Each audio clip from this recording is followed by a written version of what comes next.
Halo guys, terkadang teknologi mobile tidak hanya menjadi bagian dari kehidupan kita, tetapi juga menjadi bagian dari karya kita. Selamat datang di channel ini bersama saya, Dianisa Dwi Rahmadinasari, channel di mana kita akan menjelajahi seluk-beluk pemrograman mobile bersama-sama. Gak perlu basa-basi terlalu lama, langsung aja yuk kita ke pembahasan untuk mempelajari pemrograman mobile ini. Pertama-tama, kita harus mulai dari fundamentalnya terlebih dahulu. Ngomong-ngomong, kalian tahu nggak sih pemrograman mobile itu apa? Nah, pemrograman mobile yang lebih mudahnya merupakan suatu proses yang dilakukan untuk menciptakan sebuah aplikasi mobile seperti yang ada di Android dan juga iOS. Jadi, output dari pemrograman mobile yang dapat kita unduh dan kita install langsung dari HP kita. Selanjutnya yaitu syarat-syarat apa aja yang perlu kita siapkan sebelum kita belajar pemrograman mobile. Syarat yang pertama, untuk memulai belajar pemrograman mobile, kita harus mempelajari tentang dasar-dasar pemrograman terlebih dahulu. Syarat yang kedua, kita harus mempelajari dasar pemrograman menggunakan bahasa Java. Syarat yang ketiga, konsep pemrograman berorientasi objek atau object-oriented programming. Syarat yang keempat, kita harus mempelajari object-oriented programming itu seperti apa jika menggunakan Java. Dan syarat yang terakhir, kelima, kita harus mempelajari tentang sistem basis data. Nah, jadi 5 syarat ini harus kita pelajari terlebih dahulu ya guys. Untuk spesifikasi PC atau laptop, kalian harus menyiapkan PC atau laptop yang spesifikasinya mumpuni. Karena pemrograman mobile ini merupakan sebuah materi atau sebuah pemrograman yang cukup eksklusif, membutuhkan spesifikasi yang cukup tinggi dan juga internet yang lancar. Untuk minimum spesifikasinya adalah RAM minimal 4 GB, Intel Core i5 Gen 5, GPU dengan VRAM 2 GB, sistem operasi Windows 64-bit atau Linux 64-bit.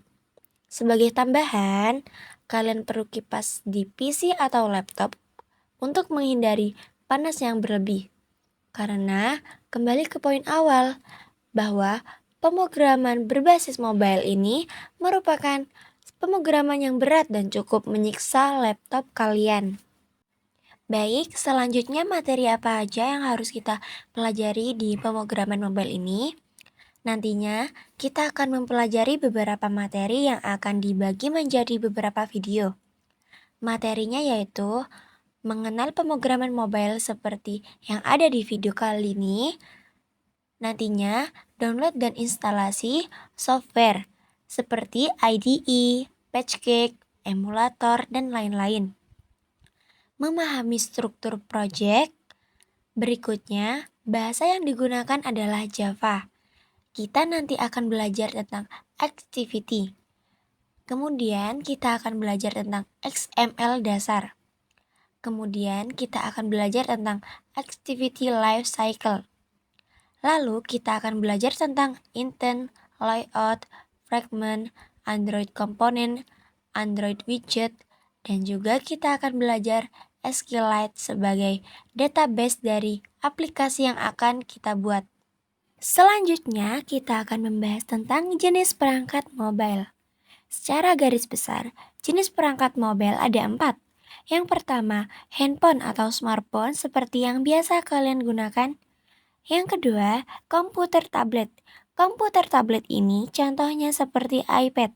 Yang ketiga, alat baca elektronik atau e-reader. Dan yang terakhir, keempat, smartwatch. Oke, selanjutnya kita masuk ke pembahasan mengenai sistem operasi mobile. Sistem operasi atau operating system merupakan dasar dari sebuah perangkat. Sistem operasi perangkat pada perangkat mobile paling umum kita temukan adalah Android dan juga iOS. Pada kesempatan kali ini, kita akan membahas mengenai sistem operasi Android. Sistem operasi Android sendiri awalnya dibuat oleh sebuah perusahaan bernama Android Inc. atau Incorporation. Kemudian perusahaan tersebut telah diakuisisi oleh Google.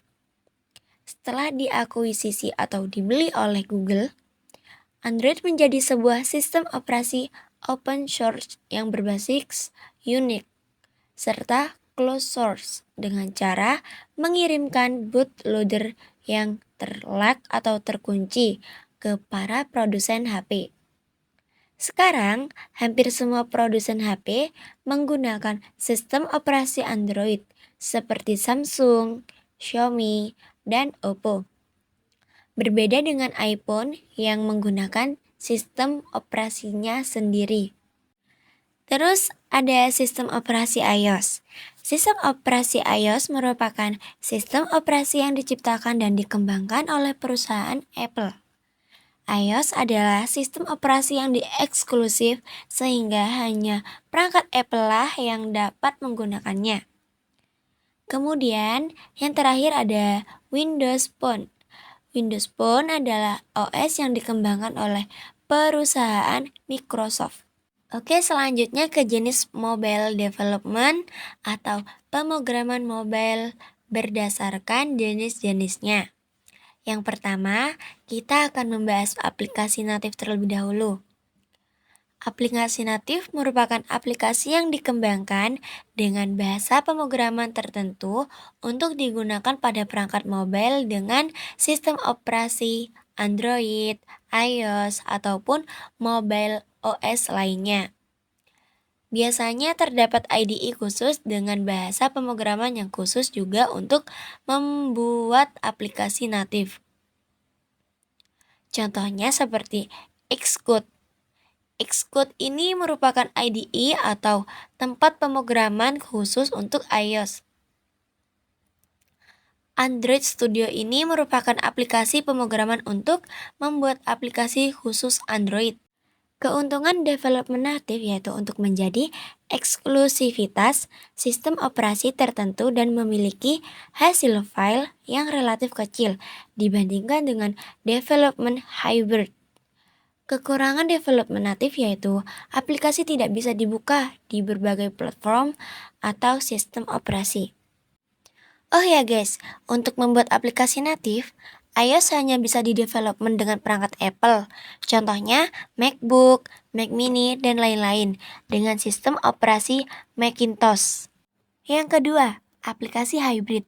Aplikasi hybrid adalah aplikasi mobile yang dibuat menggunakan bahasa pemrograman web dengan bantuan SDK atau Standard Development Kit.